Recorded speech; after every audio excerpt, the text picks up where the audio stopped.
Hey guys, welcome back to Tower of God New World. In today's video, I wanted to talk about arena and cheesing your way up the arena ladder. Not for the rank, because let's face it, the standard arena rank doesn't get you like crazy rewards, but more so for the achievements that we can get in here for reaching certain breakpoints. Now, I pushed a little bit too early. I wish I waited longer, but you know, I'll show you guys the strategy. I'm going to start stalling out again and have another crack at this later on. But essentially, even if you're not rightfully meant to be a top rank on your server, which for me, I'm not meant to be. I don't have the power. My account's free to play, all that stuff. Actually, we're actually pretty close to some of the power of these guys up here now. But you can see here, I am rank 4 at the moment. I did get to rank 2 at my peak. And it's not so much about the rank, like I said, it's more about getting those rewards. And it's a very simple strategy. Every single idle game that has this function in it, I do the same thing. So essentially, you have a bunch of achievements that you can get, which give you a good chunk of diamonds, and they also give you some extra tickets. And basically what you want to do is you want to save up all the tickets that you get from like your weeklies and stuff like that, because if we go to weeklies, I can't remember which one it's in. It's this one here, maybe. Yeah, this one here, you can see you get them. So I'm going to start saving up all my arena tickets. Now, if you're a Giga Whale, you can do this by purchasing the tickets for 100 gems per ticket. I don't like doing that. I like doing it the free way, where I just save up those tickets, get a bunch of them in the bag, and then once you feel like you've saved up enough, you go, okay, it is my time to go ahead and push the arena. And then with all those backed up ones, you're going to go ahead in and challenge enemies. And what you're going to do is you just basically keep refreshing, and the thing that gets you more rank, because what you want is not like your position rank, you want the higher points. So I actually pushed mine up to the 1500 one, which was sick, and then I fell short, and then after that, because I'm not as powerful as the other players on the server, I got punched back down to like 1300. And what you want to do is you want to keep refreshing, because you get unlimited refreshes here, and you want to look for people with high rankings that you can beat. So for instance, this guy 1230 is a free win for me at my power level. I'm double his power. That's just a free win. The other thing is, I don't go for people close to my power, because if you do and you lose one battle against some of those guys, it really tanks your rating. So I just keep refreshing for easy wins that have high power. So these two, just they're not easy wins. This would be an easy win, but you know, it's 1199, and that's all you do. You can just keep refreshing. It depends how patient you are. This one I'd probably have a crack at depending on what the enemy had. So I can't check it because I've used all my tickets. But yeah, you can just keep refreshing, and basically the higher the enemy's point value here with the medals, whatever they call that, the more rank you're going to go up when you defeat them. So you just look, there's always going to be some easy beats. Like this is 1229, half my power. That is just a free victory. If you look at this one's 1344 and still half my power. That is a free win that's going to give me a good boost. So depends how patient you are, and then you just keep pushing that, and then you'll go in and you'll grab some achievements from the missions, and then you just pick up those achievements, and those achievements are going to have more tickets, and then it lets you snowball your push. Like I said, it's nothing crazy. It's just a nice cheese technique that I've used in every idle game that I play. I basically just save those arena tickets, and then one day you go on a mega push and try and get all those achievements to get the extra gems and all that stuff. Plus you get to get I was hoping to get a rank 1 just so I could have one of those flex screenshots. As you can see here, I think I was P4 at the start of this. Now I'm already back down to P6. Let's go ahead into my ranking, and do I get some gems here? No, that's just showing me that I've gotten spanked 1 minute ago and I lost 15 rating. So there you go, happening in live time. But yeah, that's just something, if you want to get those extra gems and push up a bit. And also the other thing you can do is you can do that right at the end of the week so that you get the weekly rewards. I didn't do mine at the end of the week. If I wanted to completely min-max, you could do that. And that's another thing that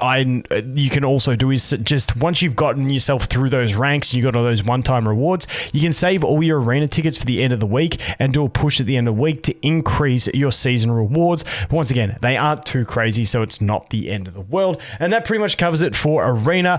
The Rancor arena is a bit different. What I feel like with the Rancor arena in this game, it's not bad to do your attacks. Like if you don't beat the enemy, you know, you don't, like if you lose, you don't drop ranks. It's just like, it's like if someone beats you, you swap ranks with them. But it's worth doing it. I like doing it just so I can get the books for upgrading the whatchamacallums, but That's about it. Like, I'm sort of stuck here. I'm not really pushing in the Rancor arena at all.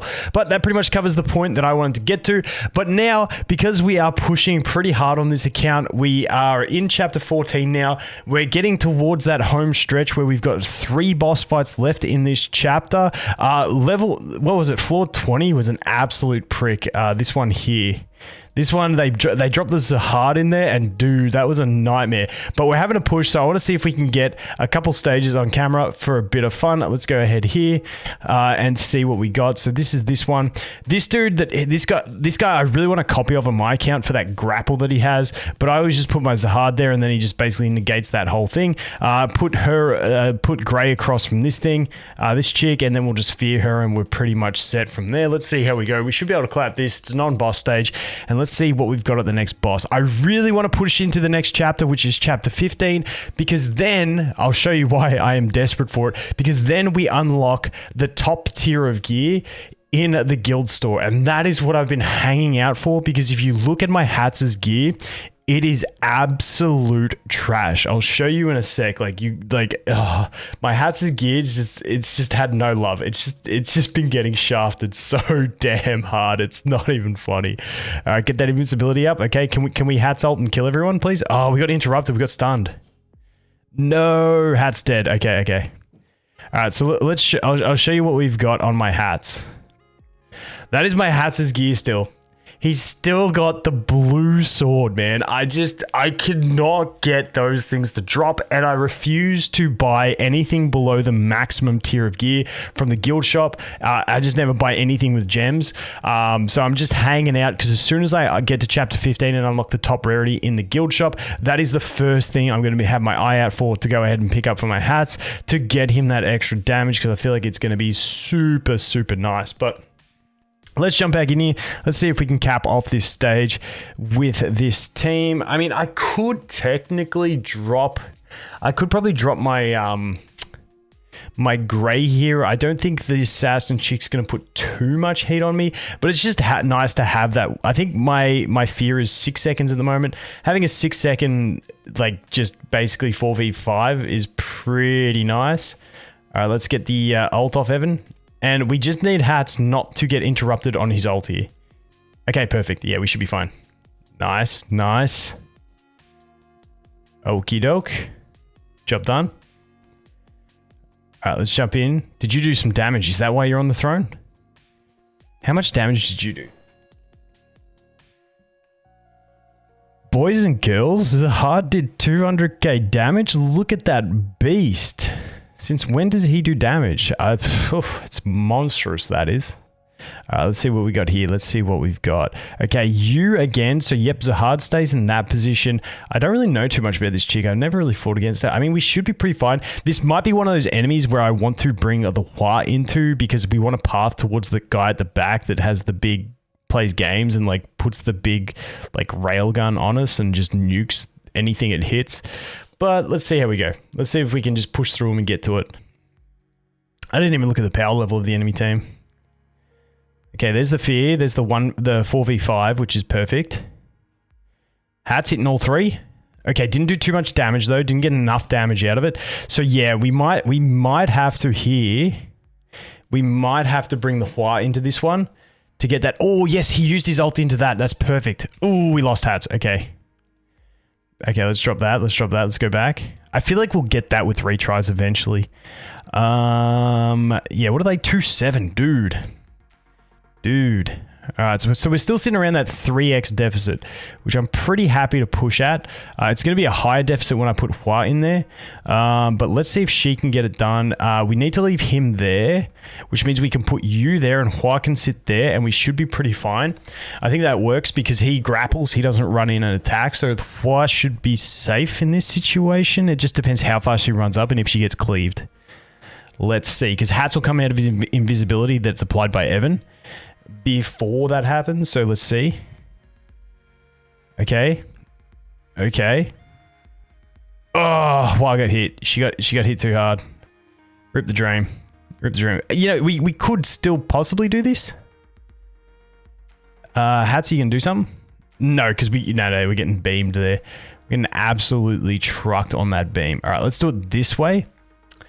Yeah, and this is my thing with Hua. When you're at 3+X deficit, you just got to keep shuffling it around. And like by rights, normally what I would do is I would try that exact same formation for like 5 or 6 times to see if one time the RNG paid off and she survived. And then if it looks like I got a sniff at getting the victory, I'd just try it again another 50 times before I even bother changing it up. So yeah, this one looked way worse because she just runs in and gets clapped. So I'll be back in a sec. We'll see if we can get it and see if we can get the W before we end the video. Okay, there we go. We went back to the gray formation, except this time we put...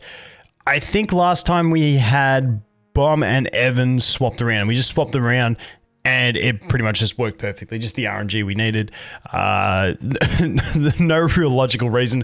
I just do that. If there's 2 units in positions where it doesn't really matter where they are, like they're not really functionally doing anything, I'll just swap them around. And then eventually you see something that works. But this one went pretty well. But yeah, just that gray giving us the 4v5 once again, taking that damage off at the early stages was quite nice. So we just went back to that. It's just when you can reliably do the gray, it's just hard to not do it. Even though you can bring other options with more damage, I find that the safety just makes it a lot easier a lot of the time. But there are exceptions to that, of course. But I mean, in this one, there was no massive threats on the team, only the guy with the laser beam, and let's face it, he's only attacking my back row at this stage, and, you know, even if he killed them, we're pretty much safe anyway. So that was that one. All right, let's do a little push. Let's see if we can get through these next few stages. All right, who did damage? Did Gray do anything? No. I mean, Zahard's damage is getting up there. Quite impressive. Quite impressive from the Zahard. All right. This one here, he's going to run down. He's a melee mage, so he's going to go there. We can put Evan here. Evan's really good as a side tank, I find, because if he drops low, he'll invisible himself, but he also has the pushback with the knockdown, so he's really good at just tanking one unit. As long as it's not one of those units that like just one-shots you at the start of battle. Like there's that green chick with the backpack. Oh, dude, she just like darts across and just one-shots anything, so I just always have to counter her with my... my Zahard, but let's see what this goes. So big mace dude should run up to Evan. That's fine. So we fear the guy on the left. As I say, Evan is fine. He gets absolutely one-tapped by the mace dude. I've never had the mace dude do that to me. That's gold. All right, Hats, can you heal up, buddy? No, okay. What happened there, Evan? I don't even know. All right, let's go like this and this, and then we should be fine. Because now he should run in and attack my Zahard. Actually, Zahard should be in the front row at the moment because we don't have the guy with the yoinky grappling. So we should be pretty safe. But let's jump in and see what we got. Let's see. Yeah, okay, yeah, they all run in and attack. Oh no, Evan got slapped. Okay, let's just see how it goes. Can we do it without Evan? Because like, I mean, Hats is going to hit everyone here. Yep. Hats is just like, yeah, you boys all be dead. I was like almost restarting that. Oh no, don't die. Don't die. No, dude. Hats just, he was having none of that. He's like, boys, you all just drop now. Who needs Evan for survival when you just one tap everything on the enemy team? All right, sick. Let's go. Let's go again. Let's see. Dude, these freaking loading times. I say it every video, but damn, these loading times are disgusting. It's worse on emulator, but it's also bad on phone. Not gonna lie. Okay, Evan, that's good. Now, Hats, kill those two, please. Oh, we didn't get any defense breaks. That's rip. And did we get interrupted? Hats got interrupted as well. Back in a sec. Okay, that one took a fair few retries, to be honest. This one we ended up just letting the grey insta-die and it worked. Just sometimes these things happen. But yeah, we're getting to the stage now where even just these easy stages do take a fair few retries. So I think this will be the last one that we do because I gotta go get some dinner. But this is a look at what we ended up doing. Once again, it's the grey insta-dead just kind of hurt there. But over on the left there, that's what Evan can do against a single enemy when he tanks on the left or right hand side. He takes a few hits, goes invisible, pushes them back, gets him to his ult faster, which is good, but also disrupts that one enemy and takes them away, which allows our tanks to stall a bit longer, and that is the purpose that he kind of serves. So that is going to be it, guys. That's a victory. We're going to keep pushing. Hopefully I clear this chapter tonight, or at least before the daily reset, so I can have a crack at getting my Hats a damn sword because he needs it. Anyway, guys, that is going to be it with this one. Thanks for watching. Hope you have an awesome day, and I look forward to seeing you in the next one. Cheers.